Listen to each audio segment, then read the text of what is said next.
Hi అండి, welcome to Radhika వంటలు. నేను మీ రాధిక. ఈరోజు నేను మీకోసం ఎగ్లెస్ కేక్ చేసి చూపించాలనుకుంటున్నానండి.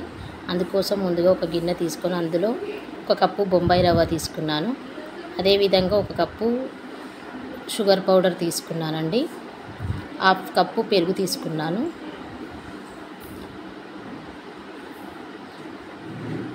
థర్టీ ml రిఫైండ్ ఆయిల్ తీసుకున్నానండి.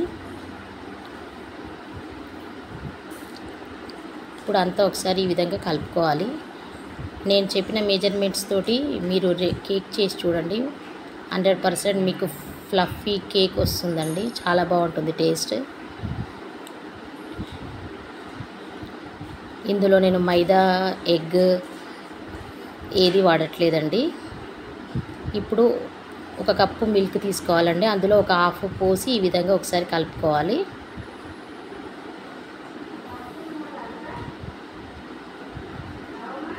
ఈ విధంగా ఒకసారి కలిపిన తర్వాత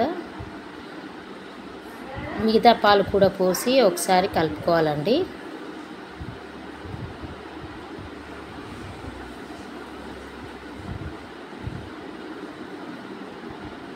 నేను కాచి చల్లార్చిన పాలు తీసుకున్నానండి. ఈ విధంగా అంతా ఒకసారి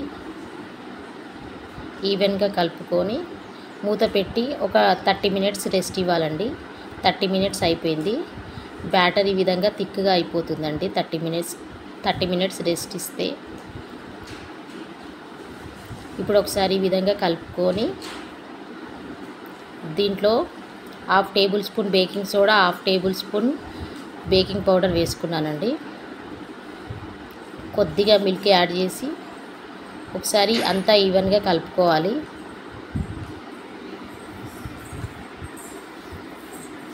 అంతా ఈవెన్గా ఒకసారి ఈ విధంగా కలుపుకోవాలండి.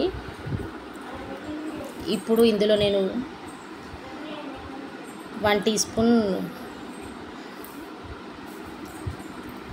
స్పూన్ రోజ్ వాటర్ యాడ్ చేసుకున్నానండి.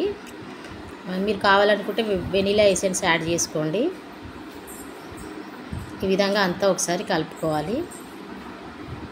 ఇప్పుడు కేక్ బ్యాటర్ రెడీ అయిపోయిందండి. ఇప్పుడు ఇలాంటి ఒక బాక్స్ తీసుకొని దానికి బటర్ అప్లై చేశానండి. మీరు కేక్ మేకర్ ఉంటే అది యూజ్ చేసుకోండి. ఇప్పుడు రెడీ చేసుకున్న బ్యాటర్ని ఇందులో వేసుకుంటున్నానండి. ఈ విధంగా హాఫ్ వరకు ఉండేలాగా పోసుకోవాలండి. ఈ విధంగా ఒకసారి ట్యాప్ చేసుకోవాలి. ఇప్పుడు స్టవ్ పైన కడాయి పెట్టి ఒక బౌలు పెట్టి అందులో ఇప్పుడు ఈ బ్యాటర్ను పెట్టి మూత పెట్టి ఒక 45 minutes బేక్ చేసుకోవాలండి మీడియం ఫ్లేమ్లో.